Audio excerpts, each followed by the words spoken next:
Cuando cerraron la puerta de mi celda hace 10 años, pensé que sería el final. La vida que conocía, mi identidad, mi familia, todo quedó atrás. Mi nombre se redujo a un número. Mi existencia, a 4 paredes de concreto húmedo. Las primeras noches fueron las peores. Los gritos de otros reclusos, los golpes secos contra los barrotes, el frío que se filtraba por los resquicios de la estructura. Intenté aferrarme a un solo pensamiento: esto es temporal. Me repetí esa mentira cada día. La razón por la que terminé aquí es sencilla: amor. Amor mal entendido, amor ciego. Cuando mi esposa cometió aquel crimen, supe que no sobreviviría si la atrapaban. No podía dejar que mis hijos crecieran sin su madre, sin alguien que los protegiera. Así que asumí la culpa. La policía no dudó, el juicio fue rápido, y cuando la sentencia cayó sobre mí, ella ni siquiera lloró. La prisión me enseñó algo que nunca quise aprender: nadie espera por ti, pero yo sí esperaba. Esperaba volver, esperaba que las cosas fueran como antes. Me convencí de que ella aún pensaba en mí, de que mi sacrificio había significado algo. Me aferré a esa mentira por demasiado tiempo. El día que escapé, fue el resultado de años de planificación. No lo hice por venganza, no lo hice por odio. Lo hice porque necesitaba saber, necesitaba verla, necesitaba ver a mis hijos. Corrí bajo la sombra de la noche, cada paso más rápido, cada respiración más profunda. El mundo fuera de la prisión era tan distinto que por un momento me sentí un forastero en mi propia ciudad. Pero cuando llegué a casa, todo lo que conocía había cambiado. La fachada era nueva, impecable. Ya no tenía grietas ni el viejo portón oxidado. Era más grande, más elegante. No era la casa que recordaba. A través de la ventana, vi lo que me destrozó: mi esposa y otro hombre, mis hijos, riendo. Una familia perfecta, sin un lugar para mí, me habían reemplazado. El aire se volvió pesado, mi cuerpo, inmóvil. 10 años, me repetí, 10 años desaparecido, enterrado en una celda, sacrificando todo por ellos, y simplemente siguieron adelante. La ira no llegó de inmediato. Primero fue la tristeza, el dolor punzante en el pecho. Pero luego, cuando me permití entender lo que realmente había sucedido, la rabia encendió algo dentro de mí. No volvería a desaparecer, no volvería a ser ignorado, no esa noche, pero algún día. En ese mismo instante me alejé de aquella casa, sentí que algo dentro de mí había muerto. No era solo el amor que alguna vez tuve por mi esposa, ni la añoranza por mis hijos. Era la versión de mí mismo que había creído en la familia como un pilar inquebrantable. Me juré que nunca volvería a ser un hombre que sacrificara todo por otro sin obtener nada a cambio. No tenía dinero, ni contactos, ni un plan claro, pero tenía algo más importante: determinación y rabia. Los primeros años fueron los más duros. Me moví por las calles como un fantasma, trabajando en cualquier cosa que me permitiera ganar dinero sin levantar sospechas. Falsifiqué identidades, aprendí de los negocios ilegales, pero nunca me hundí en el crimen. Lo observaba, lo analizaba, y aprendí cómo se movía el dinero en los rincones oscuros del mundo. Pronto entendí que la riqueza no llegaba por suerte. Se construía con inteligencia, con estrategia, y sobre todo, con paciencia. Invertí el poco dinero que tenía en apuestas que parecían seguras. Estudié la bolsa de valores, el comercio de bienes raíces, el mercado negro de información. Cada transacción,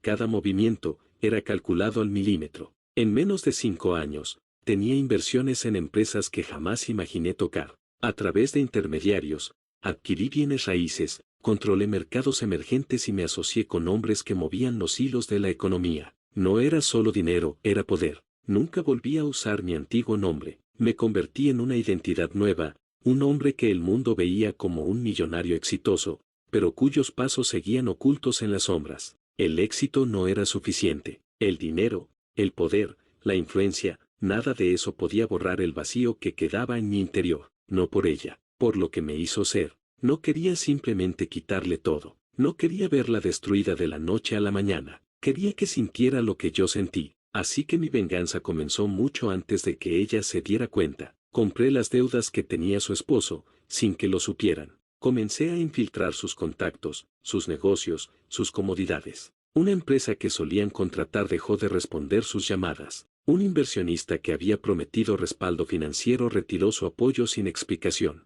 Todo parecía normal en la superficie, pero la grieta se ensanchaba cada día más. Al principio, todo era sutil. Una demora en pagos, una oportunidad perdida, una alianza rota. Pero luego, su vida se convirtió en un caos. Su esposo intentó pedir ayuda, tocó puertas, buscó socios. Todos cerraron las puertas en su cara. Ella comenzó a sentirlo, la presión, la incertidumbre, y entonces, cuando todo parecía estar al borde del colapso, aparecí. No llegué como un hombre en busca de justicia. No golpeé la puerta, llegué como el dueño de su mundo. La casa que había construido sin mí ya no les pertenecía. Las cuentas que creían seguras ahora estaban vacías. La vida que reemplazó la mía estaba en ruinas. Mi esposa me miró como si estuviera viendo un fantasma. ¿Por qué?, susurró, con la voz rota. Me serví un trago. Observé la casa, la misma casa que había sido mía y que me había sido arrebatada sin una sola palabra. Porque ahora entiendes lo que cuesta la lealtad.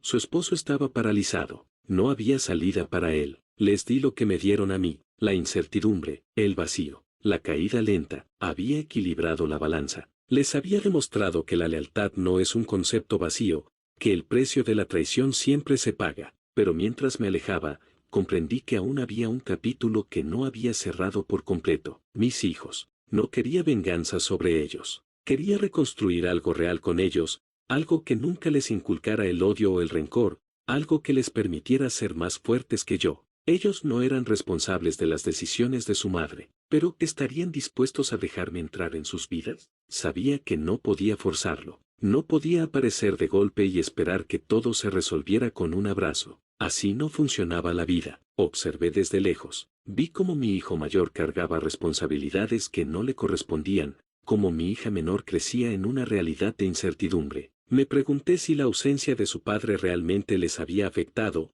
o si simplemente se habían acostumbrado a una vida sin mí. Un día, decidí hacer lo inevitable. Les envié una carta, no una declaración de amor, no una súplica, solo la verdad.